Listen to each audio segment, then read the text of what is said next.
It's Ashlyn, and I wanted to go over the Nurture Right 360 with you. It has temperature up here and humidity as well. It also has an egg light, so you can candle your eggs. Okay, if you push both middle, plus and subtract sign, you can go ahead and get your eggs to turn.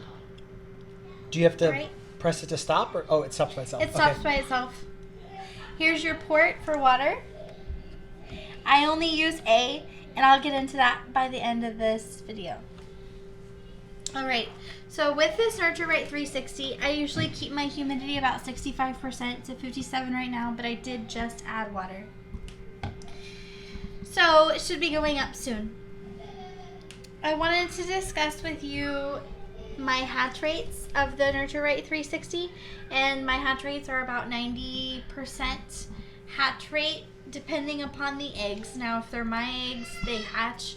If they are shipped to me, then it's a little bit less. It's more like 60% hatch rate. So I do multi-hatches. I don't have all of these eggs coming due at the same day. Some of these are duck eggs, some of these are chicken eggs, and some of them are even turkey eggs. So we have a full incubator, and you can see that here. I even have 2 eggs that don't have spots, but I just laid them on the top just so that way they can get some heat.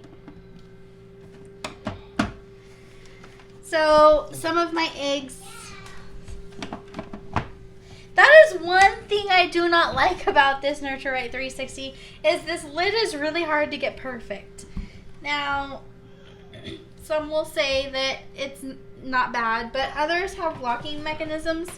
This one does not, and if your cord is somewhat in the machine, or if your lid is just a little bit off, your humidity will be off and your temperature will be off. So you want to make sure that your lid is on correctly, and that's probably the hardest part about this machine. One thing I noticed too is this one's kind of like an oval or oblong shaped, as where this one's round, and then these two are also, they're just round, so that might be, I don't know, part of it. Maybe. But I think it's also the fact that this lip is so close to the hatch. Oh, I see. Turner, so I think that's also it. So where did we get this from? We got this from Tractor Supply in California, and we spent, I think, $160 on it. Mm-hmm. What is this for? This is for humidity purposes. Now, I just leave mine at halfway open. Okay. Yeah, sorry. And in order to do multi-hatches, I keep my humidity about 65%. It's at 51 right now, and I'm not quite sure why. But I only use the A porthole. Oh, and you can get this little water on Amazon. I think it's like $2.25. Why do you only use the A port? I use the A port because I have some eggs that are newer than others, and I want them to lose some weight. They're supposed to lose some weight before they reach peak lockdown season. So I keep A filled and B empty. Now, I do multi-hatches, so I have some eggs that are older than others and some that are newer than others. And I always keep my humidity at the same rate, so that way I can do multi-hatches. So this is kind of the whole, let's back up a little. This is the whole incubator setup. We have 4 incubators here. We got this little sign. So this is the Nurture Right 360. What is this one? This is a Kebonix, and it does the same exact thing. Incubates eggs. And then what about these two? What are these two? These two look similar. This one is the Home Intelligent Incubator, and this one's the Brinsea. And then we've only ever hatched eggs out of this one. The other 3 we just got and haven't had hatch rates yet. What would you recommend for, like, if someone wants to buy an incubator? Which one? First-time incubator, I would say the Brinsea or the Kebonix, just because of the locking mechanisms on the tops. On the tops.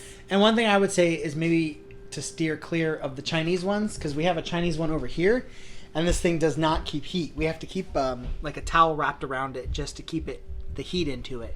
What do you think? I agree. Stay away from the China cheapies. Well, I mean, I'm sure these are all made in China, but these ones are at least higher quality. Yeah. You've noticed. I think that I spent $160 on this one. How much is this one? I think that this one was around $100, the Kebonix. The Brinsea was almost $200. And the China Cheapy, this was a China Cheapy as well, the Homey Intelligent Incubator. It was $65. Okay. Now, the one over here that Steven mentioned earlier is only $30 on Amazon, and the temperature just constantly drops. Any other thing that somebody should know about incubating eggs? Oh, yeah. I don't take my little lockdown The turnstile out.